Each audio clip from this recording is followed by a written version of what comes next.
What does best-selling author, massive thought leader, and huge blogger Seth Godin have to say about what it takes to be an entrepreneur and also the differences between an entrepreneur and a freelancer? Welcome to the Rise to the Top, the #1 non-boring business show. I'm David Siteman Garland. If you're looking for something else, you are in the wrong spot. So doing a little special here. I call this the Knowledge Bomb. The Knowledge Bomb. This is from a big interview I did with Seth Godin a couple of years ago, but now we're bringing back some of the best tidbits that I hope you enjoy. And this is his thoughts on basically about entrepreneurship and freelancing. Without further ado, pay attention to what he has to say. I think there's a lot of things that you can take away from it, and don't pay attention to how chubby I was back then. Enjoy. Well, David, let's understand the difference between entrepreneurship and freelancing. Got it. Because if you get confused about that, your life's going to be horrible. Okay, got it. No one wants a horrible life, so let's get on that one. Well, because I've lived this. Freelancers get paid for their work.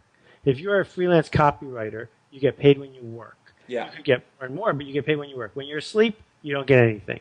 An entrepreneur uses other people's money to build a business bigger than themselves so that they can get paid when they sleep. The entrepreneur has no trouble selling their business because the business is a living, breathing entity that isn't related to what they do all day. Mm-hmm. The challenge is if you try to act like a freelancer but are pretending to be an entrepreneur, you're going to drive yourself crazy. Trading time for money, doing things like that. It's always cheaper to hire yourself. It's always cheaper to push yourself. It's always cheaper for you to go on that sales call as opposed to hire someone else to do it. Then you're being neither an entrepreneur or a freelancer. So, that said, I think the market for freelancers who are average is horrible. Because I can find an average freelancer cheaper than you. Right. And I do all the time. Why should I pay extra just because you live near me? It's on the internet. I type in a few buttons. Oh, here's a guy who'll do it for $4 an hour. Why should I pay you $12? And on the other hand, the market for exceptional freelancers has never been better. Mm-hmm. Because if you are the very best person in the world at designing websites for chiropractors, the chiropractors are going to find you because you're the best in the world at it, and they can go anywhere in the world. Why not pick you? So if you're going to be a freelancer, you better be extraordinary at your specialty, or else you're going to get paid as little as possible. Entrepreneurs, all of a sudden, can become entrepreneurs with less and less outside money, sometimes just money from your bank account. Because with all the tools available online, professional, top-of-the-line tools available for free or close to free, you don't need to build a factory like my dad did. You don't need to put in a workforce like I used to do. My first internet company, I had 70 people working for me.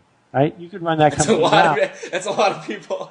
Yeah, right? And Squidoo, the company I run now, we have 6 people, and it's 5 or 10 times bigger than Yoyodyne ever was.